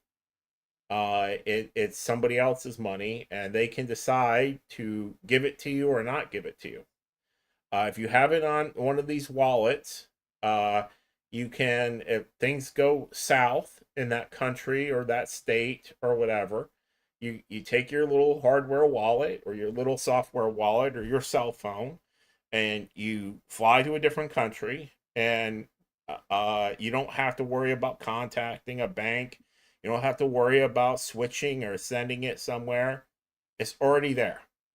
Um, the idea, and I know it scares people, of being completely responsible for their money and not having FID or FIC security or insurance on your accounts, and that if you screw up your money, that's the end of your money. That's called being an adult. um, if you want to be a child and have everything being taken care of for you, there's a price for that, and the price is you're a You don't slave. own it. Yeah, You don't own it. you don't own anything. And unlike real estate, which I love, well, that was one of the things we talked about in the beginning, is you got to have that. But all of these other assets, these physical assets, it's really hard to move, a painting or a Lamborghini or your Miami beach house to China. Not that you want to do that, but let's say if you want to make some changes in your life, and the vast majority of your money is in some sort of digital asset, which is the future of everything, the stock market, you name it, bonds, everything, it's all going to be digitized. So it ultimately comes down to that this is the future, and the sooner you get familiar with it, the better. And a lot of these asset management tools, these wallets, have staking in it, and some of these assets are paying 8, 10%, 15% yield. It's something that you need to be taking advantage of. Almost all of these wallets that I listed have built-in staking, have built-in DeFi, so that's exchanging. And some of them, even like the Binance one, has option trading. I It's mean, a lot. think about it. You put 100 grand in crypto, say if you had that, and paying you 15% a year. That's a lot of money. I mean, Yes, that's compounded too. $15,000. You're getting $1,100-$1,200 a month as income just by having a wallet. So everybody should be. You'll get 12 cents from the bank, Yes, and then you'll be taxed on it. yes. It what we're trying to do is bring you options. We're not financial advisors, and this is all the things we're talking about are educational. But if you want abundance in your life, you're going to have to start getting used to these new technologies. With the exception of owning a home, everything that we've been talking about is future facing, and so you have to be really thinking about how to take these tools, which I know a lot of people are like. I talked to many of my friends when I'm like, hey, you should get a Chat GPT account. That they practically have a panic attack, and so yeah, there's a whether it's a wallet or using these AIs or whatever, that I admit it's a scary, unpredictable time, volatile, and crypto's all over the place. But it's not just volatile in the downside; these things are volatile in the upside. So A lot more volatile on the upside. yeah, well, I mean, overall, It's been going up more than it's been going down. So yes, obviously. So anyway, so that's what I got on the various wallets. I hope you guys find that interesting. And again, you can find the notes on that attached to the stream in the description below. So please take a look. And my last topic is the synergistic benefits of fenbendazole and ivermectin. These are both originally designed as anti-parasitic drugs, and I guess ivermectin was also used for anti-malaria, which is also a parasite. But it has these two drugs, when combined together, they work in different ways, and they do many things for your health that you should consider taking these. If that, it's up to you. I'm not giving advice. I'm not a doctor, nor will I ever be one. But You're originally, just telling people what you would do. what I would do, yes, what I have done, and what I would do, correct. So, And he's a madman, so don't listen to him. hey, don't listen to me. I don't know anything about anti-aging or anything like that. You see all those people online that look older in dirt, and they're telling you to take this so you can look like me. This cracks me up. Anyways, I asked for information, and I use multiple, AIs, and I had to tell it up front, I don't care about the FDA approval, because there's many things that have been FDA approved to kill people. But I do care about the research and the anecdotal evidence from doctors off branding it, or off-label uses. In other words, doctors have been using these things to cure all host of stuff, and off-label, which means it didn't get put through the Food and Drug Administration for a particular ailment, but it's been approved for something else. So it was approved for both of these approved for parasite control, but as we know, ivermectin did many more things other than that. So I asked us to, besides parasite control, what do these things do? Why are they so good? First of all, both fenbendazole and ivermectin kill cancer.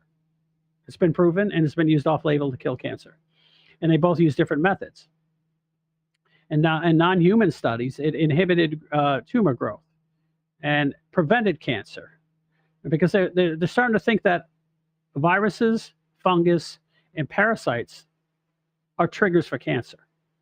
And so as you age, your body builds up all these ancillary drains on your system. Your system's fighting these infections, and they're massive. And then as you get older, you say, "Oh, I feel like crap all the time." It's because you're fighting off infections. And a lot of them, they're finding that parasites, and there's not just intestinal parasites. We're talking about blood parasites and muscle parasites, heart parasites, brain parasites, all sorts of parasites that you would not believe. If you knew that how bad it was, folks out there, you would be taking this stuff immediately. But they found out that it fixed colon rectal cancer, lung cancer, breast cancer, and it's reversal, and it reversed any drug-resistant cancers, and it made chemotherapy 4 times effective. So they only have to take 1/4 the chemotherapy drugs if they did these two combined anti-parasite drugs. And anecdotal evidence from doctors and others. Ivermectin 35 milligrams to 250 milligrams twice a day stopped breast cancer. Stage 4 colon rectal cancer cured by, they reduced the chemotherapy effects. So the protocol was shortened, and they used less chemotherapy drugs. So as an aspect of a mechanism, the fenbendazole touched on the microtubules that cause your body to pump sugar into the cells. But it doesn't do it to our cells, but it does it to parasites, viruses, fungus, and some bacteria, but all sorts of infections. So they found that it stopped tumor growth. It targeted the stem cells that were cancerous. It was absolutely amazing. And so it also is an antiviral. As we know, people take ivermectin to fight viruses. But fenbendazole also is antiviral. And it inhibited herpes. So anyone that's getting cold sores, or they get shingles or any of those things, fenbendazole kills it. So does BHT. So if just look up BHT, folks, and you'll find out it's a food additive that preserves fats, but it also kills viruses, and it's very effective against herpes. But they don't want to tell you that. They want you to come in and get their herpes drugs. Ivermectin and fenbendazole together were very, very, very effective at shrinking tumors in mice, and it's also used off-label for COVID-19. Both fenbendazole and ivermectin are antifungals. And they're finding that a lot of the sinus and lung infections, especially with people with compromised immune systems, is fungal diseases. And if you go to a doctor and say, I have a fungal infection, you don't. You have a bacterial infection. They'll give you antibiotics, which are what? Fungus juice. So they're giving you fungus juice to treat your fungus. It doesn't work. So the fenbendazole and the ivermectin together are super effective against fungal diseases. And of course, these things are relatively cheap. I have some sources listed below the comment section. I mean, when you hit, more, is you click on it. fenbendazole an animal drug? Yes. It's used in humans in Europe, but it's only used in they have there's another one that's I think is membendazole, and that is used for humans, but it only works for intestinal worms only. It doesn't work for your whole system. It doesn't get rid of blood worms and brain infections and fungal stuff, because it just stays inside your intestines, because it does not get past your liver. So in other words, they've designed it so that your liver has to deal with it, and it puts a really big load on your liver, the stuff they designed for humans, but it only gets rid of parasites in your intestines. But fenbendazole is a systemic one. So if you have bloodworms, which are very common, especially people in tropical areas, or malaria or anything like that, this stuff works great. Along with, what is the famous Z-Pak, the famous antibiotic.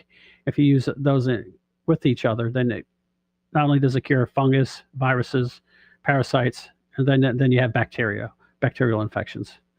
Another great thing is grapefruit seed extract. Works almost as well as Z-Pak, and it's cheaper. But Z-Pak is wonderful. I've used it. That's one thing you should have on hand. You can order it online. Well, they used to use it. That would be something that you should provide. I'm not. During the Biden administration, they cracked down on you being able to buy it from feed stores, because everyone was buying ivermectin and Z-Pak from feed stores. It's manufactured in the same plant as the stuff for human consumption, so they just changed the packaging, and so people were going there to buy it. So Biden put the kibosh on that and stopped people from going to these other sources to buy antibiotics, because you get antibiotics for fish and chickens and cows and racehorses and all that stuff, and but they're the same exact thing as that we take. It's just it's not you don't have to go through a doctor to get it, so they want you to pay the doctor. So I don't understand why a doctor has to tell you what you can take and if you can take it or not. That means that we're completely incompetent, and that someone has to think for us and hold our hand and watch us when we pee and pat us on the head and tell us that we're incompetent, and that's insulting to me. Well, it's one of the things why we're doing this is because we don't agree that part of abundance is abundance of autonomy. Yes, and that means responsibility. That means you have to learn about these things. You have to go forward and research them yourself. Don't depend on us. You want to look up fenbendazole. If you just put it in Google and the search engine, you're going to get 50,000 things from doctors telling you not to take it. because it Well, hasn't they're been. selling it on Amazon. I was looking at it while you were talking. I closed it out, but they're selling it. Well, they sell it as a strength as an anti-cancer drug, 220 milligrams for someone of 100 pounds. So if you're a 200-pound man or heavier, you need 440 milligrams of 2 pills. And they say that it shrinks cancer down to nothing in 10 days. And I'm sure if you have tumors the size of a basketball, it's not going to do that. But if you and there was also the information about whenever they do a biopsy, they spread it out through your whole body, so don't ever get a biopsy when you have cancer. They can do blood tests to find out if you have cancer. They don't have to take it out and split it into a million pieces and spread it throughout your whole body accidentally, just trying to get a piece of it for you to tell you that you have cancer. And you don't need to be X-rayed either. You don't need to be X-rayed. You don't need to have a biopsy. If anybody tells that stuff, what they're doing is they're making you sicker. Shooting your cancer with radiation is only going to kill your immune system. Yeah, it says that you can get fenbendazole, 220 milligram, 90 tablets for $64 on Amazon. And that's all because most of the time you only need to take it for 3 days for anti-parasitic stuff. So that's that's enough for. And they suggest you parasite cleanse every 3 months. And if you take ivermectin and fenbendazole together, it decreases the parasitic load within 3 days by 90%, and then the rest of it slowly kills off. And you might have some residual because they lay eggs when they're dying. That's some things that people don't understand, that parasites, once they're dying, they lay eggs and then they go away and then the eggs rehatch. So, you might wait 5 days and take it for 3 days again, and then they'll be wiped out. And so parasites are very difficult to get rid of. There's no take it once and they're gone type medication. You have to take usually 2 courses of it. What are some of the side effects of ivermectin? And ivermectin, overdose of ivermectin will make you lethargic, tired. You could lapse into unconsciousness. Fenbendazole, they have diarrhea. We're not talking. I wasn't saying like you eat a whole tube of it. I'm saying taking the standard dose. A little bit of lethargy. Yeah, I know when I took ivermectin, it made me a little tired when I had COVID. It makes you a little grumpy. You have a bad mood, but I didn't have any other side effects other than that. Made me hungry after a while. After I was on it for a couple of days and I started feeling better, it made me really hungry. Fenbendazole does that too. It makes you hungry because fenbendazole affects your blood sugar. I think it probably drops your blood sugar a little bit, and so you'll feel sort of hungry. But it can give you diarrhea and can give you a headache. Because anything that's going to kill off parasites, that's built up in your system, you're going to have some toxic reaction to the parasites dying. That's something to consider. If you have never had anti-parasitic medication, you do have parasites. Period. No one can live on this planet and not have them. Every piece of lettuce you eat, every hamburger you eat that isn't fully cooked well, broccoli or anything that is out in the field, it has the parasitic eggs are on a lot of those things because their life cycle is that way. So if you haven't been treated for it, you have them. No exceptions. Unless you've been sitting around in a lab and eating 100% processed food and you never ate a piece of lettuce in your life or asparagus or anything like that. I don't know anybody who's done that. So, or if you walked around barefooted, or you jumped in fresh water or anything like that, went swimming. That's a fact. And I remember I was This is like 25 years ago. I told Uncle Wally this. He goes, "Oh, you should never have told me that. I didn't want to hear that. I didn't want to hear that I had parasites." No one wants to know that. Does anybody out in the audience raise your hand if you want to know if you have parasites or not? No one wants to know. Just take the stuff. Assume you do.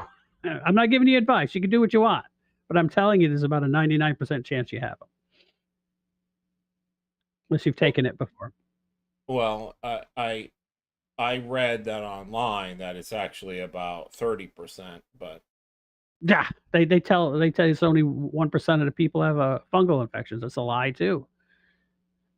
Half the people have athlete's foot, for God's sake. it's strange. I used to have athlete's foot and it went away. You walk around on the beach in salt water, it goes away. Well, Salt, I mean, I salt was water doing looks that, great on it. but I was doing that anyways. But The yeah, I more you haven't. walk around and let your feet dry all the way out, you walk barefooted, and then you get salt on your feet, it will go away. Uh, it takes a little while, but as long as your feet stay wet, like you're wearing shoes, it's going to continue. Well, once your feet dry out all the way and you spend a lot of time walking around on a beach barefooted on the sand with all the salt, I, Well, I you had it know, I too. do that, and I get I fried. had it too. I had it too. When I was up north, I'd get it. I got it from the showers up there, and I had it for years. When I moved to Florida, I my feet were still broke out with it, and I've tried all the sprays and all that stuff. Didn't do any good. But once I started walking around the beach barefooted, it went away. That salt water and that dry sand. Fungus don't like salt, brother. It don't like it. You see any mushrooms growing in the ocean?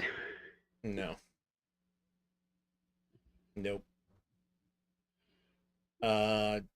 That's about all I have. The I have some links in the below our comment section there uh, for both these things for fenbendazole and ivermectin.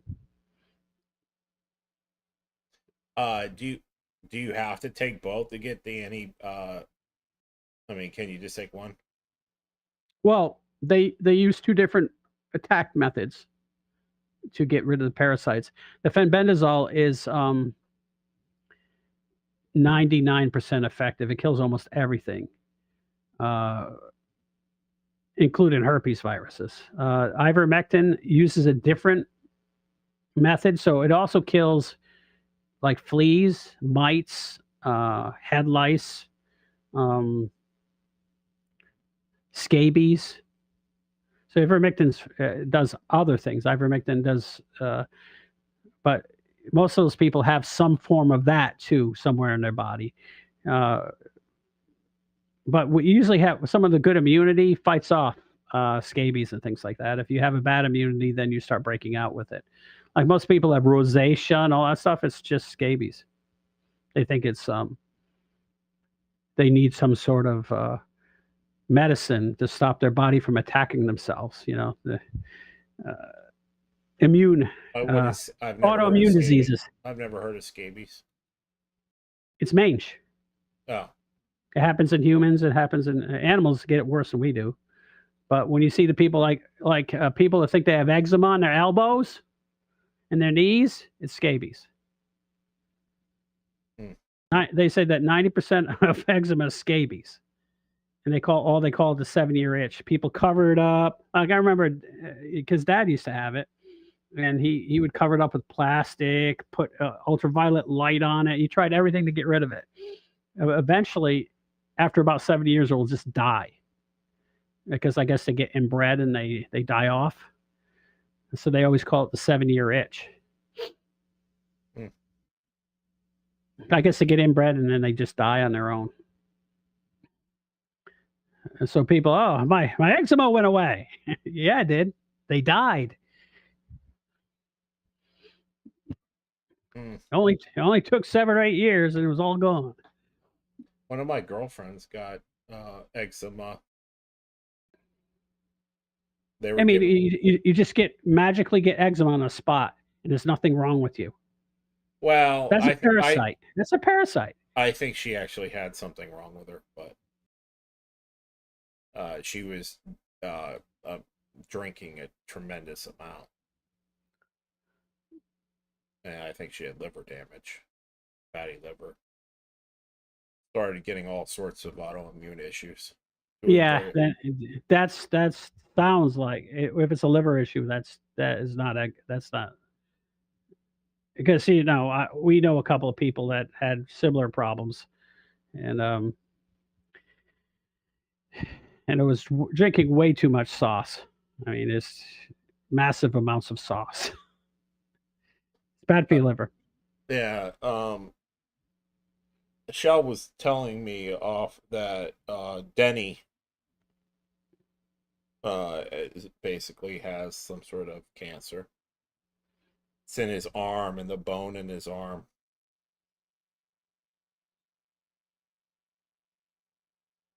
Hmm. Oh, that's one of the downsides of fenbendazole is that it will slow down uh, the amount of bone marrow growth. So that's one of why reasons why it's effective against certain cancers, especially bone cancers, because it actually stops the cells from dividing in the bones, which is nothing you want to do long term, because fenbendazole is not something you want to take as a preventative every day. It's something you take every 3 months to get rid of parasites. Um, but from what I hear, it's effective against that. But it depends on what type of cancer it is, I'm sure. Um, Well, apparently a couple weeks ago, Karen watched our show. She was at Shell's house, and Shell and her watched our show for a while, and we were talking about something like that, and it came up. well, um, the problem is people when they get in that state and they're sick, they're so desperate that they're just going to do whatever the doctor says. They're not going to go off on their own and take something um, because they get frightened. Um, it's this is the type of things you should do before you get cancer uh, because they'll nip anything in the bud. Um, As it's much as pretty much possible. I agree. yeah. Yeah, if you get exposed to a lot of toxins, or you smoke way too much, eventually you're gonna. Some people, not everyone. I know people that smoked their whole life and nothing ever happened to them. Lived to be 95 years old. I hear that that is mostly how much sun you get. How I much seen it. sun? Yeah, I seen that because they tell you get all sorts of problems from being in the sun, but people, what's the vitamin D? Um, Hmm. they're saying that people that don't get enough sun, which is at least 40 minutes every day, full body, um, if you're not getting that or something close to that, Not a white person. A white person doesn't need 40 minutes of sun every day. yes, that's what Dr. Eric Berg says. Full body, 40 Full, minutes a day. yes, yes, you want to get a lot. That it's if you do that, if as a person that doesn't have any sun, you that's assuming that you spent your life getting used to it. Like you can't go out the first time and do that. You have like I can stay out in the sun for 2 hours so I don't get burned anymore. Like I don't need sunscreen. My face doesn't peel. I turn red a little bit, but that's mostly because I am way overheated. But And they say if you eat a lot of beef, that you get less sunburn too. possibly I eat about 50-50. Um 50% chicken. But yeah, that people that smoked and were out in the sun who were getting pretty big doses, like 20,000 IEUs basically is the equivalent of vitamin D3, that they had less chance of getting lung cancer or cancers in general than people who never smoked and just didn't get any sun. They said the same thing about B vitamins too. If you vitamin D and the B vitamins combined, they gave people B vitamins who smoked, and they had less of a chance of getting cancer than people who didn't smoke at all. So yeah, you need your vitamins. You definitely need vitamin D because that's immune. Yes, and I take mass doses. I take about 10,000. Like I'll give you an example. I was just coming down with this cold. My throat got all sore. My sinuses started swelling up. I took vitamin D and vitamin C and a handful of vitamins. Next day it was gone. Gone. Why is my phone? Well, it looks like well, we've run a little over, and I have not much more to speak about tonight. Is there, you No, got anything else, Mike? no, sir. No. Just that if you guys could check out what we put down below, leave a like, a comment, whatever you got, and you know, subscribe. And I guess I'll see you soon. All right. See everyone. Good night, everyone. All right. Have a good night, Tony. Good night.